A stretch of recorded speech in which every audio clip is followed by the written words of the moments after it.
I want to spend just a few moments this morning talking about a subject that I have been talking about probably for the last 3 years, and people, I think, are starting to understand that the problems that I'm going to allude to very quickly are problems that I would call a national security problem for the United States. And it has to do with the paucity of students that are enrolling and succeeding in the so-called STEM disciplines: science, technology, engineering, and mathematics.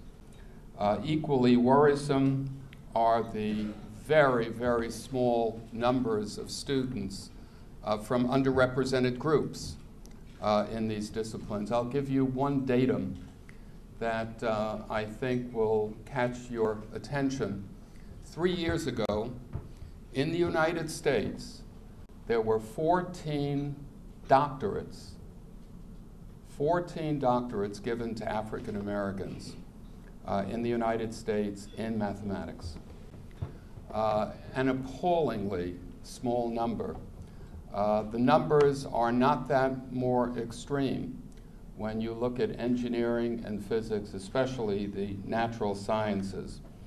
A few months ago, I spent about a week in Nanjing, which is one of the, an imperial city in one of the provinces, one of the coastal provinces of China. I had the occasion to visit 6 or 7 universities, some of them quite prominent.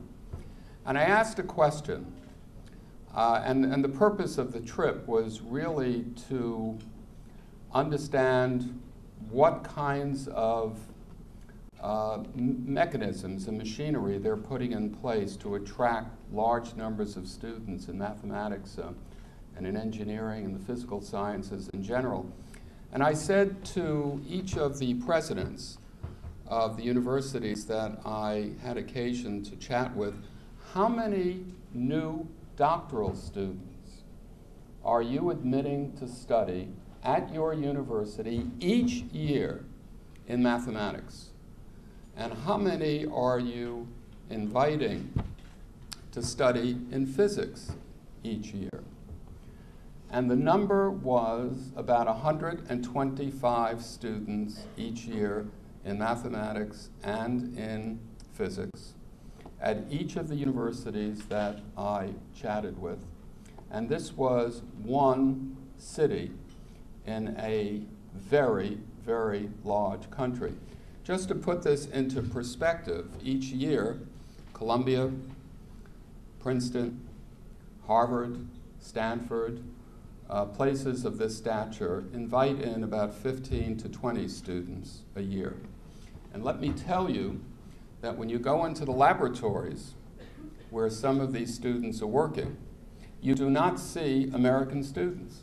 And the foreign students who are getting this splendid education, many of them, while they want to stay and contribute to university lives here and to companies that desperately need this intellectual capital, are prevented from studying because of some of the arcane practices that we have here in this country about retaining students from abroad.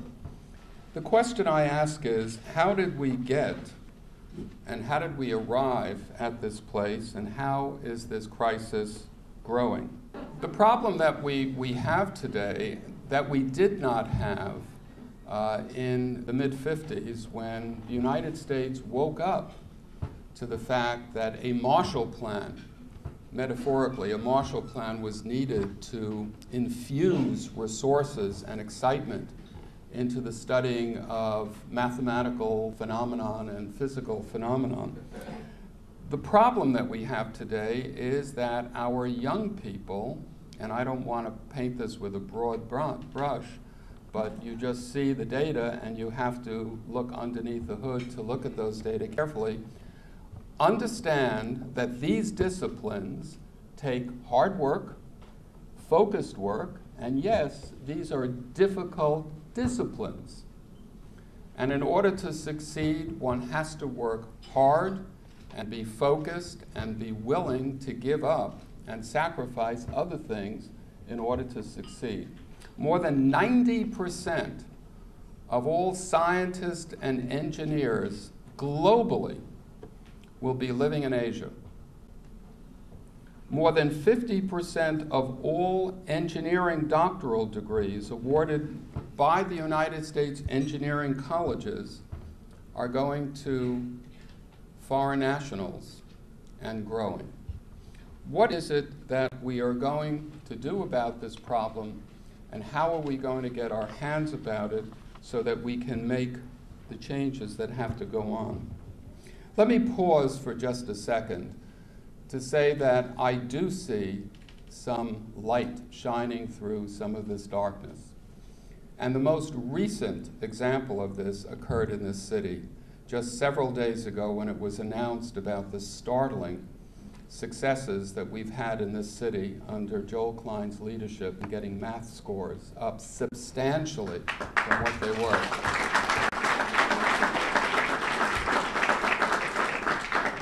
Joel, you really deserve the credit. I mean, this was, and I see Randy Weingarten here, the teachers of this city really rose to the occasion. I taught an honors calculus class at Hunter on Saturday morning. It was 4 hours. When I came home, my wife said to me, "You look like you're going to die." I was covered in chalk dust, but I was emboldened by the people that I was instructing, the young people who were really interested in learning and had the ability to do very, very good work.